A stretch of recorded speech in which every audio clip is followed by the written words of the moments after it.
Assalamualaikum warahmatullahi wabarakatuh. Halo teman-teman, perkenalkan nama saya Nyimas Nispu Saharani.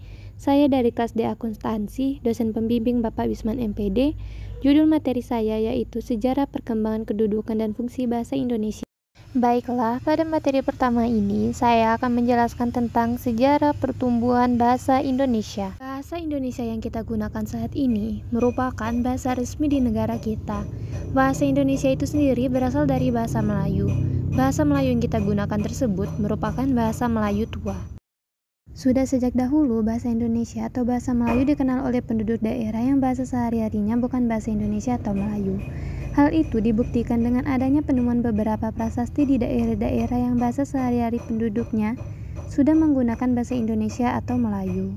Sejarah perkembangan bahasa Indonesia ini dapat dibuktikan dengan adanya prasasti kedudukan Bukit 683 Masehi, Talang Tua 684 Masehi, Kota Kapur 686 Masehi, dan Karab Barahi 686 Masehi. Ketika bangsa Eropa pertama kali datang ke Indonesia, bahasa Melayu sudah mempunyai kedudukan yang luar biasa di tengah-tengah bahasa-bahasa daerah Nusantara ini. Gaveta yang mengikuti perjalanan Meghalhain mengelilingi dunia ketika kapalnya ditidori pada tahun 1521 menuliskan kata-kata Melayu. Hal itu merupakan bukti yang jelas bahwa bahasa Melayu yang berasal dari bagian barat Indonesia pada zaman itu pun sudah menyebar sampai ke bagian Indonesia yang jauh di sebelah timur. Demikian juga menurut Jun Huygen van Liskoten, pelaut Belanda yang 60 tahun kemudian berlayar ke Indonesia mengatakan bahwa bahasa Melayu bukan hanya sangat harum tetapi juga dianggap sebagai bahasa yang terhormat di antara bahasa-bahasa negeri timur. Pada tanggal 28 Oktober 1928, bahasa Indonesia resmi menjadi bahasa persatuan atau bahasa nasional. Nama bahasa Indonesia tersebut sifatnya adalah politis karena setujuan dengan nama negara yang diidam-idamkan yaitu bangsa Indonesia. Satuan dan kesatuan bangsa Indonesia diikatkan melalui butir-butir Sumpah Pemuda sebagai berikut.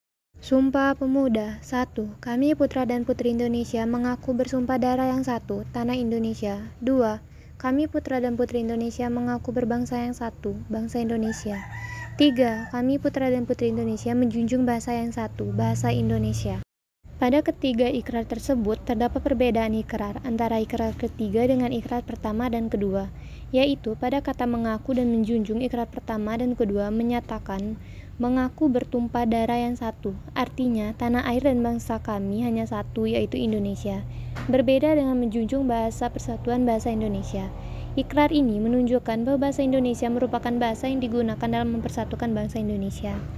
Bahasa Indonesia sebagai bahasa persatuan diartikan sebagai bahasa yang digunakan di dalam kegiatan berkomunikasi yang melibatkan banyak tokoh atau masyarakat yang berasal dari berbagai daerah di Indonesia. Itulah sebabnya bahasa Indonesia memiliki fungsi dan kedudukan sebagai bahasa persatuan. Profesor Sujipto menjelaskan secara sederhana alasan mengapa bahasa Melayu yang dijadikan landasan lahirnya bahasa Indonesia sebagai berikut.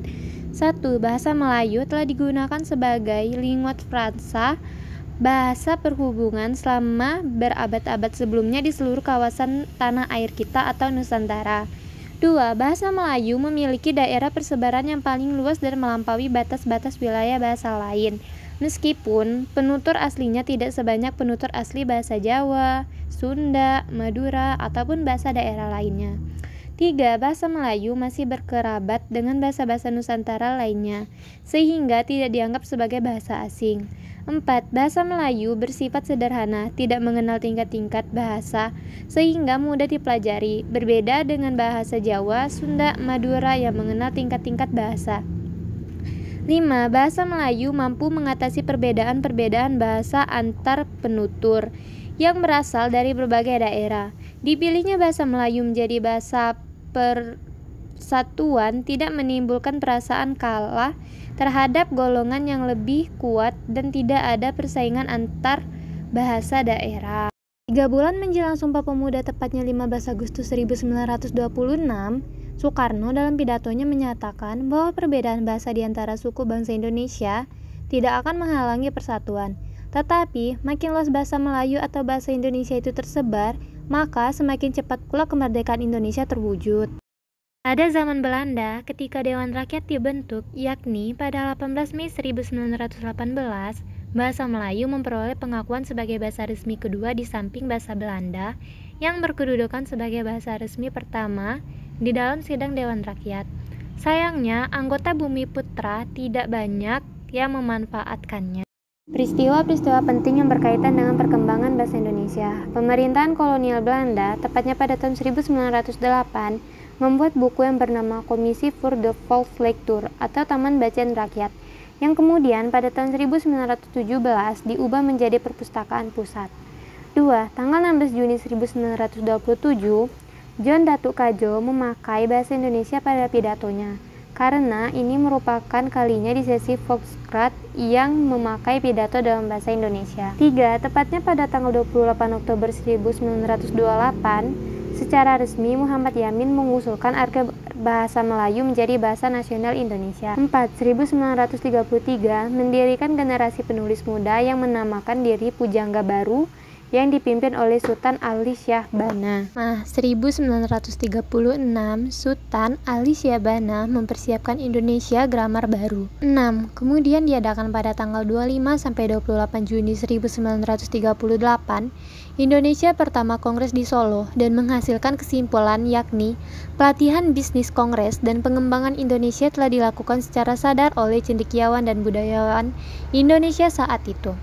7. 18 Agustus 1945 menandatangani Undang-Undang Dasar 1945 yakni menjadi salah satu artikel pasal 36 menyimpulkan bahwa bahasa Indonesia sebagai bahasa negara. 8. Tepatnya pada tanggal 19 Maret 1947 diresmikan penggunaan ejaan Republik bukannya ejaan Van Ophuijsen sebelumnya berlaku. 9. Kemudian diadakan pada tanggal 28 Oktober sampai 2 November 1954 Kongres II Indonesia di Medan.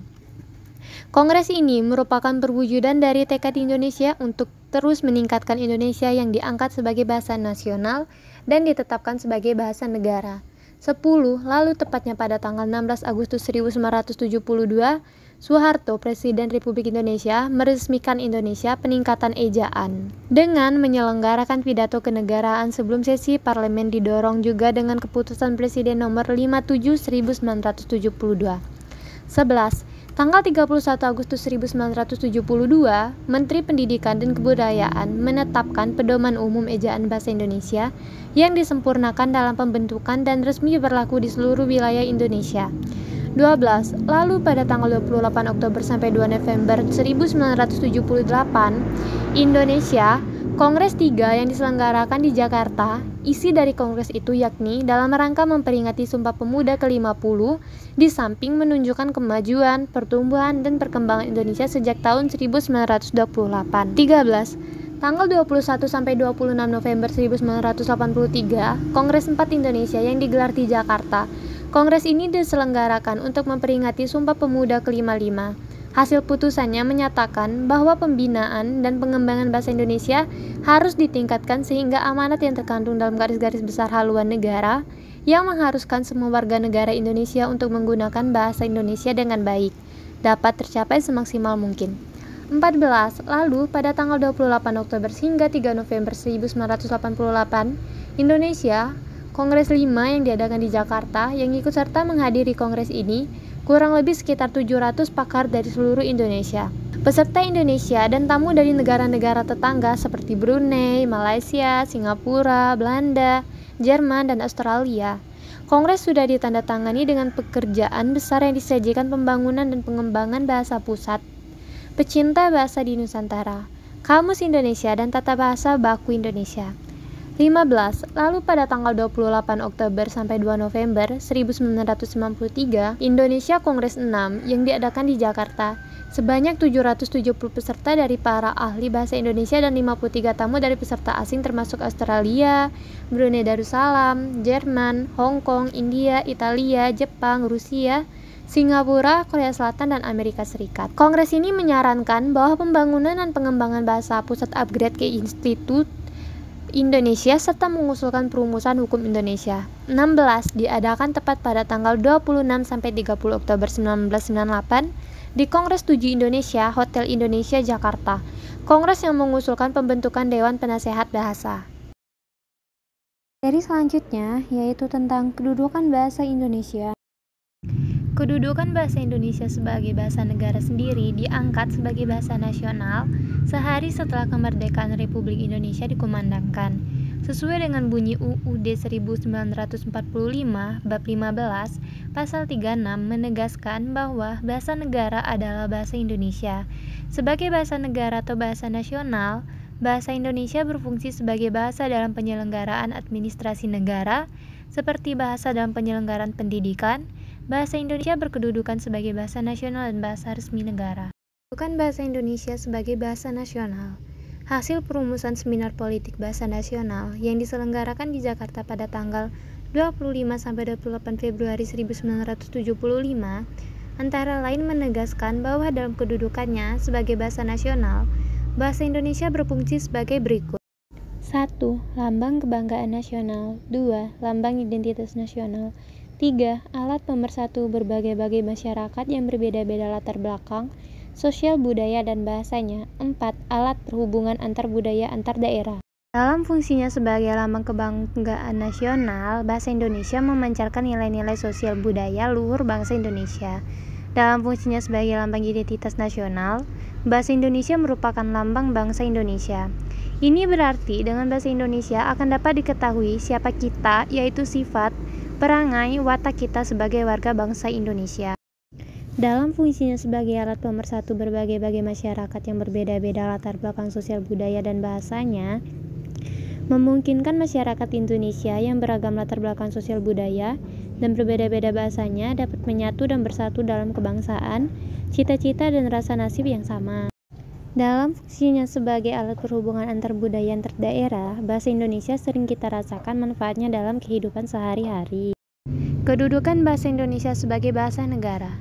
Berkaitan dengan statusnya sebagai bahasa negara, bahasa Indonesia berfungsi sebagai berikut. 1. Bahasa resmi negara. 2. Bahasa pengantar resmi di lembaga-lembaga pendidikan. 3. Bahasa resmi dalam perhubungan tingkat nasional untuk kepentingan perencanaan dan pelaksanaan pembangunan serta pemerintahan. 4. Bahasa resmi di dalam pengembangan kebudayaan dan pemanfaatan ilmu pengetahuan serta teknologi. Dalam fungsinya sebagai bahasa resmi, bahasa Indonesia digunakan sebagai bahasa pengantar dalam komunikasi resmi. Baiklah, materi saya selanjutnya yaitu tentang fungsi bahasa Indonesia. Dalam kehidupan sehari-hari, ada banyak fungsi bahasa. Fungsi bahasa dibagi menjadi dua bagian, yaitu fungsi secara umum dan fungsi secara khusus. Fungsi bahasa secara umum adalah bahasa digunakan sebagai alat untuk mengungkapkan perasaan atau mengekspresikan diri, alat komunikasi, alat berintegrasi dan beradaptasi sosial, dan alat kontrol sosial. Bahasa yang digunakan sebagai alat untuk mengungkapkan perasaan atau mengekspresikan diri itu bermakna bahwa dengan bahasa kita mampu mengungkapkan gambaran, maksud, gagasan, dan perasaan. Melalui bahasa, kita dapat menyatakan secara terbuka segala sesuatu yang tersirat di dalam hati dan pikiran kita. Bahasa sebagai alat komunikasi bermakna bahwa bahasa merupakan saluran maksud seseorang untuk mengungkapkan perasaan yang memungkinkan untuk masyarakat bekerja sama. Dalam fungsinya sebagai alat komunikasi, bahasa menunjukkan hakikat manusia sebagai makhluk sosial yang selalu memerlukan orang lain sebagai mitra berkomunikasi. Ada dua cara yang dapat dipakai manusia untuk berkomunikasi, yaitu secara verbal dan nonverbal. Berkomunikasi secara verbal dilakukan dengan media bahasa, lisan, dan tulis. Sedangkan berkomunikasi secara nonverbal dilakukan menggunakan media aneka simbol, isyarat, kode, dan bunyi. Bahasa sebagai alat berintegrasi dan beradaptasi sosial adalah untuk menyatakan bahwa pada saat beradaptasi di lingkungan sosial, seseorang akan memilih bahasa yang digunakan tergantung situasi dan kondisi yang dihadapi. Seseorang yang menguasai bahasa akan mudah untuk berkomunikasi sesuai dengan keadaan dan tempat mereka berada. Kemudian, adapun fungsi bahasa secara khusus yaitu untuk mengadakan hubungan dalam pergaulan sehari-hari. Manusia adalah makhluk sosial yang tidak mungkin sehari-harinya tidak berkomunikasi atau berinteraksi dengan makhluk sosialnya. Komunikasi tersebut dapat berlangsung menggunakan bahasa formal ataupun non-formal. Kemudian, untuk mewujudkan seni atau sastra dalam mengekspresikan perasaan, dapat digunakan bahasa sebagai perantaranya melalui karya seni, sastra seperti syair, puisi, cerita, dan lain-lain. Mungkin hanya itu materi yang dapat saya sampaikan. Kurang dan lebihnya saya mohon maaf. Saya akhiri. Wassalamualaikum warahmatullahi wabarakatuh.